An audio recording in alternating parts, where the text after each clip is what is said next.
Hello बच्चों, कैसे हैं आप? उम्मीद करते हैं आप बढ़िया और एकदम मज़े में होंगे, खुश होंगे और लाइफ को एंजॉय कर रहे होंगे। बिल्कुल बच्चों, खुश रहिए, स्वस्थ रहिए, मस्त रहिए। यही तो जीवन जीने का आधार है। देखिए, जब हम खुश होते हैं ना तो कार्य भी निपुणता से करते हैं। तो चलिए रहते हैं खुश और बढ़ते हैं अपने अध्याय की ओर। हमारे अध्याय का नाम है गांधी जी महान व्यक्तित्व। तो देश की आज़ादी के लिए गांधी जी ने अनेक आंदोलन किए। इन आंदोलनों के कारण उन्हें कई बार जेल जाना पड़ा। प्रस्तुत अध्याय के लेखक शंकरलाल बेंगर भी एक बार उनके साथ जेल गए थे। इस अध्याय में उन्होंने गांधी जी के साथ बिताए गए दिनों का वर्णन किया है। उन्होंने गांधी जी के जीवन में उन अनोखे पहलुओं का वर्णन किया है जिनसे पता चलता है कि गांधी जी का व्यक्तित्व कितना महान था। आइए अध्याय की शुरुआत करें। तो बारदोली में 1922 ईस्वी में, कब? बारदोली में 1922 ईस्वी में प्रारंभ किए गए सत्याग्रह। सत्याग्रह क्या होता है? सत्य के लिए आग्रह। ठीक है, सत्याग्रह के लिए ब्रिटिश सरकार ने गांधी जी को 6 वर्ष की सजा दी थी। उन्हें यरवदा जेल में रखा गया था। वहां जेल के अधिकारियों को आशंका रहती थी कि गांधी जी ने देश भर में सरकार के सामने जो बवंडर उठाया है, कहीं जेल में भी कुछ वैसा ही ना करे। अतः डर के मारे उन लोगों ने उन्हें जेल के एक अलग हिस्से में रखा था। वह त्रिकोणाकार था। उस हिस्से के सारे कमरे खाली करा दिए गए थे। उसमें भी बीच का कमरा गांधी जी के उपयोग के लिए तथा एक मेरे उपयोग के लिए दिया गया था। दो तरफ से तो यह हिस्सा बंद था, किंतु एक तरफ से आंगन दिखाई देता था। जेल के अन्य कैदियों के साथ गांधी जी का किसी भी प्रकार का संपर्क नहीं रहना चाहिए, ऐसा जेल के अधिकारियों का विश्वास था। और गांधी जी के लिए जो वार्डन नियुक्त किया गया था, उसे इसकी खास हिदायत दी गई थी। पहले तो हिंदू या मुसलमान वार्डन रखे जाते थे, किंतु वह देर सवेर गांधी जी के प्रभाव में आ जाते थे। इस डर से उनकी चौकसी के लिए सोमाली वार्डन नियुक्त किया गया। उसका नाम था आदम। उस समय अफ्रीका के सोमालियों ने भी ब्रिटिश सरकार का विरोध किया था और ऐसा करने वालों की धरपकड़ शुरू हुई थी, जिसमें आदम भी पकड़ा गया था। उसको हिंदुस्तान भेजकर यरवदा जेल में रखा गया था। आरंभ यानी कि शुरुआत में आदम ने खूब चौकसी रखी। यदि कोई कैदी आंगन से होकर जाता होता और गांधी जी बाहर घूमते होते तो वह स्वभावतः गांधी जी को प्रणाम करने के लिए प्रेरित था। परंतु आदम किसी को ऐसा करते हुए देखता तो उसका नाम लिखकर दफ्तर में अधीक्षक को सूचित कर देता। 3 दिनों तक तो यह अत्यंत शक्ति के साथ पहरा देता रहा, किंतु चौथे दिन वह मेरे पास आया और कहने लगा, गांधी जी महज वही भी आदमी हैं, उनकी पहरेदारी क्या करनी। सुबह 4 बजे उठकर प्रार्थना करते हैं और सारा दिन काम में ही बीत जाता है। उन्हें किसी से बोलने तक का अवकाश नहीं है। ऐसे मजहबी आदमी की पहरेदारी क्या करूं? मैं उसकी बातों का तात्पर्य अच्छी तरह समझ सका। इतना तो समझ गया था कि गांधी जी की दिनचर्या और कार्यक्रमों का प्रभाव उस पर भी पड़ रहा था। वह पहरेदारी की बात छोड़कर किस प्रकार गांधी जी की मदद कर सके, यह मौका ढूंढने लगा। उनका जो काम मैं करता था उसके लिए वह मुझसे कहने लगा, यह सब मैं करूंगा। कुछ दिनों बाद एक सुबह वह अखबार लेकर आया और मुझसे कहने लगा, देखो मैं क्या लाया हूँ। टाइम अखबार है, ताज़ा अखबार, गांधी जी के लिए लाया हूँ। तुम ले जाओ इसे और गांधी जी को दे दो। उन दिनों सत्याग्रही बंदियों को समाचार पत्र नहीं मिलते थे, फिर भी बाहर की दुनिया में क्या होता है यह जानने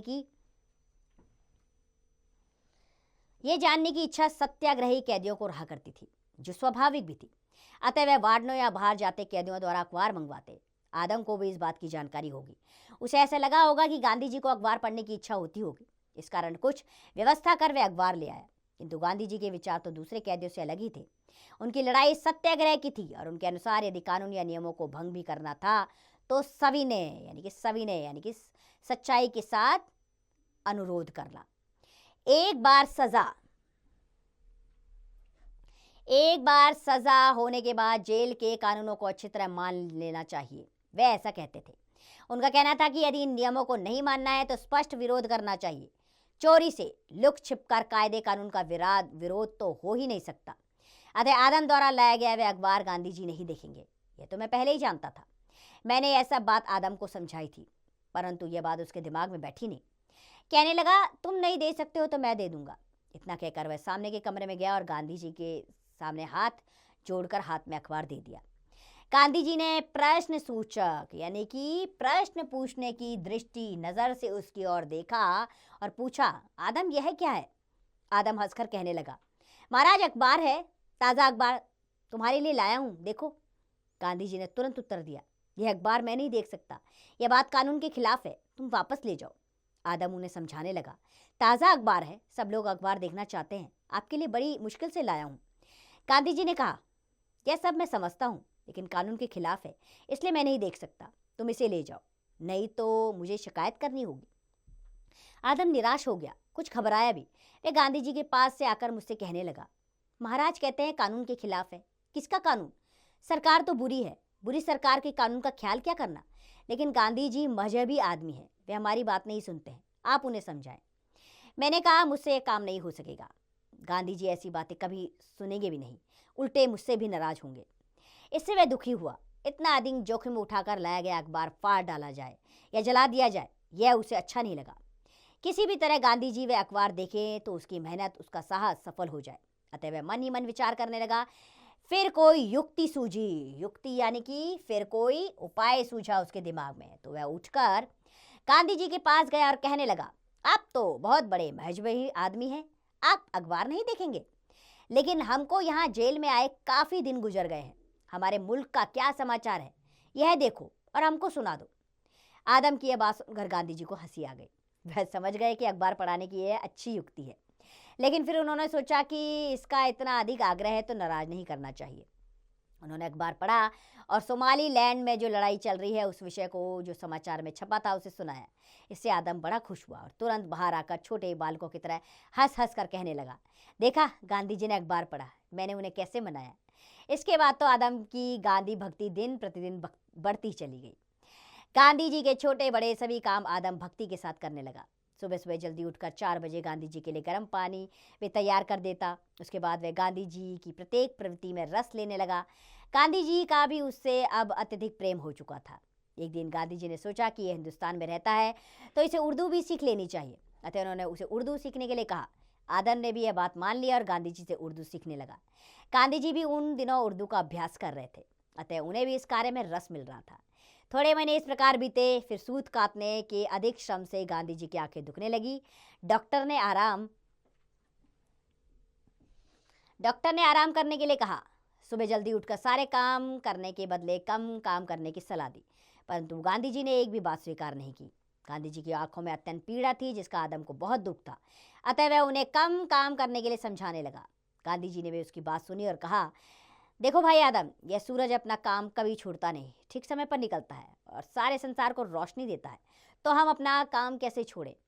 आदम बेचारा यह बात सुनकर चुप हो गया, क्योंकि वह स्वयं भी धर्मनिष्ठ था, यानी कि धर्म का पालन करने वाला था।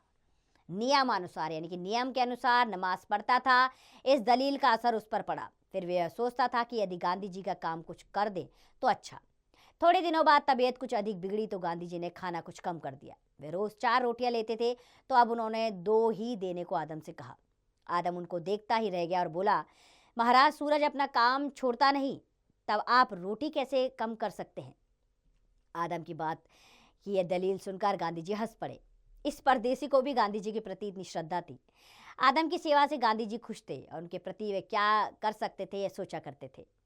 वह उसके विषय में जानना चाहते थे। उन्होंने सुपरिटेंडेंट से बातें की। फलस्वरूप अल्प समय में ही आदम को छोड़ दिया गया और वह अपने देश को चला गया। गांधी जी के परोपकारी और साधु जीवन का असर जैसा आदम पर हुआ, वैसा जेल के सुपरिटेंडेंट पर भी होने लगा। हम लोग साबरमती जेल से यरवदा जेल में लाए गए थे। वहाँ कुछ महीनों के बाद जेल में नए सुपरिटेंडेंट आए। ये स्वभाव से अत्यधिक कठोर और नियमों का पालन करने में कड़े थे। ऐसी बात जेल में फैल चुकी थी, परंतु हमारे प्रति व्यवहार में वे अत्यंत मिलनसार स्वभाव के सरल और सज्जन लगे। गांधी जी को जिस हिस्से में और जिस कमरे में रखा गया था वह उन्हें संतोषजनक नहीं लगा। उन्हें लगा कि यदि गांधी जी और अन्य राजनीतिक कैदियों को यूरोपियन कमरों में ले जाया जाए तो बहुत अच्छा होगा। सुपरिटेंडेंट ने यह बात गांधी जी के आगे रखी। गांधी जी को यह विचार पसंद आया और उन्होंने उन कमरों में जाने की अनुमति दे दी। निश्चित दिन हम लोग अपना सामान लेकर नए वार्ड में आ गए। सांझ को यानी कि शाम के समय हम लोग एक साथ बैठे तो गांधी जी के मन में एकाएक कुछ विचार आया और वो मुझे कहने लगे, शंकरलाल, हमने यहाँ आकर भूल की है, हमें अपने पुराने ब्लॉक में वापस जाना चाहिए। मुझे सुपरिटेंडेंट से मिलकर बातें करनी है, आप उन्हें सूचित कर दें।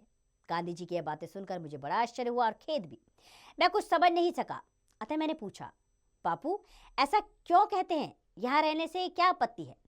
गांधी जी ने तुरंत जवाब दिया, हमें यहाँ लाने में जेलर ने भारी भूल की है। सुपरिटेंडेंट की हैसियत से यद्यपि उसे ऐसा करने का अधिकार है, परंतु वह सामान्य कैदियों के लिए है, मेरे लिए है। मेरे लिए वह जगह स्वयं सरकार ने निश्चित की होगी और इस कारण बदल नहीं जा सकती। मैंने कहा, ऐसा किस लिए मानते हैं। फिर इस सिलसिले में मैं तो उनसे भी विचार किया होगा। हमारे कहने से तो हमें यहाँ लाया नहीं गया, फिर वापस जाने के लिए क्यों कहे? परंतु गांधी जी ने निश्चय कर लिया था, अतः वह मुझे समझाने लगे, ये बात इतनी सरल नहीं है, उसने ज़रूर भूल की है और सरकार को इसका पता चल जाए तो उसे दंडित होना पड़ेगा। मेरा तो धर्म है उसे बचाना। इसके आगे तर्क करना व्यर्थ था। सुपरिटेंडेंट को सूचना दी गई और दूसरे दिन सुबह ही वे मिलने आ गया। गांधी जी ने अपने विचार उनके सामने रखे, लेकिन सुपरिटेंडेंट को यह बात नहीं भाई। वो कहने लगे, ऐसा विचार करने की कोई ज़रूरत नहीं। सरकार को यदि मेरा यह काम पसंद नहीं आएगा तो विरोध करेगी और मैं त्यागपत्र दे दूंगा। फिर भी गांधी जी ने अपने विचार पर वह दृढ़ रहे। सरकार उनके लिए क्या सोचती है और क्या इच्छा रखती है, इसको वे समझते थे। अतः उन्होंने कहा, आप कहते हैं वह अधिकार आपको भले ही प्राप्त हो, परंतु वह सामान्य कैदियों के लिए है, मेरे लिए नहीं। मैं इस विषय में अधिक समझता हूँ, अतः मेरी बात मानिए और हमें पुराने स्थान पर भेज दीजिए।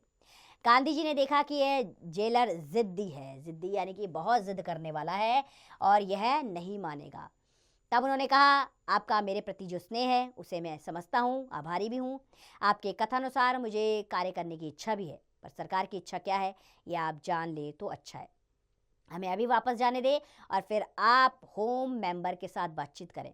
उसके बाद यदि मुझे यूरोपियन कमरे में ले जाने की अनुमति मिले तो ले चलिएगा। गांधी जी की इस बात से जेलर राजी हो गया और हमें पुनः पुराने कमरे में ले आया। इस बात से 3-4 दिनों बाद सुपरिटेंडेंट गांधी जी से मिलने आए और गांधी जी का आभार मानने लगे। उन्होंने कहा, आपकी बात सत्य है, मैंने होम मेंबर से बातें की थी। आपको इस स्थान पर रखने का निर्णय सरकार ने किया है और बिना सरकारी अनुमति के स्थान नहीं बदला जा सकता। स्थान बदलकर मैं अत्यंत कठिनाई में पड़ जाता। मैं भी हठी आदमी हूँ। आपको यूरोपियन कमरे में ले जाकर वापस लाने का समाचार सरकार तक पहुँचाता तो मुझे त्यागपत्र देना ही पड़ता। आपने जो सलाह दी वह उचित थी, अतः उसके लिए मैं आपका जितना भी आभार मानूं कम ही है। गांधी जी ने इस संबंध में पहले ही सोच लिया था और उनका अनुमान सच निकला। यह देख उन्हें संतोष हुआ कि उन्होंने सही कदम उठाया, पर उसके साथ ही वह सुपरिटेंडेंट की सज्जनता की प्रशंसा किए बिना न रह सके। सुपरिटेंडेंट के मन में भी इस बात की गहरी छाप पड़ी और गांधी जी को मित्र समझकर कैदी होने पर भी जेल के अटपटे प्रश्नों के संबंध में उसकी सलाह लेने लगा। तो बच्चों, शंकरलाल बेंगर द्वारा लिखा गया यह अध्याय, जिसमें उन्होंने अपने और गांधी जी के जीवन से संबंधित कुछ पक्षों को रखा है जब वो यरवदा जेल में साथ में थे।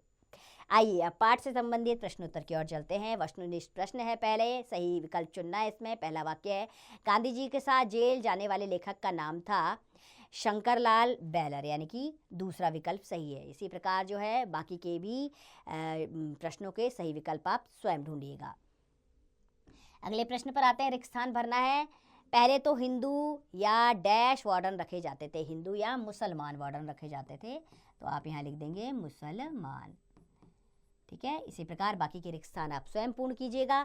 लघु उत्तरीय प्रश्न पर आते हैं। पहला प्रश्न है, गांधी जी को कितने वर्ष की सजा हुई थी? तो गांधी जी को 6 वर्ष की सजा हुई थी।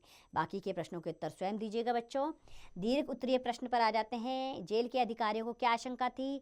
उन्होंने इसके लिए क्या किया? जेल अधिकारियों को आशंका थी कि अगर गांधी जी को और लोगों के साथ रखा जाएगा तो गांधी जी के व्यक्तित्व का प्रभाव उन पर ना पड़े और सारे आंदोलन में शामिल ना हो जाएं, इसीलिए उन्होंने बापूजी को यानी कि गांधी जी को और लोगों से दूर रखा। इस प्रकार बाकी के प्रश्नों का उत्तर स्वयं देंगे बच्चों आप। भाषा ज्ञान पर आ जाते हैं। यहाँ पर विलोम शब्द लिखना है।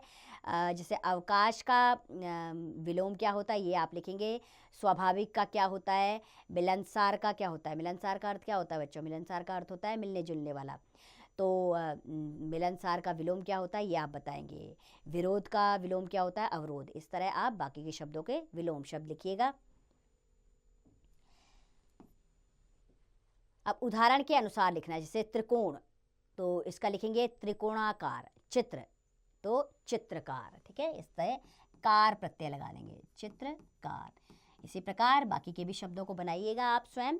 अब आते हैं अगले प्रश्न पर। यहाँ पर शब्दों का अर्थ लिखकर वाक्य प्रयोग करना है। सत्याग्रह, सत्याग्रह का अर्थ होता है सत्य के लिए आग्रह, अर्थात गांधी जी के नेतृत्व में सत्याग्रह आंदोलन चलाया गया था। तो चलिए बच्चों, व्याकरण ज्ञान पर जाते हैं। अब यहाँ पर एक वचन से बहुवचन बनाने के नियम दिए गए हैं।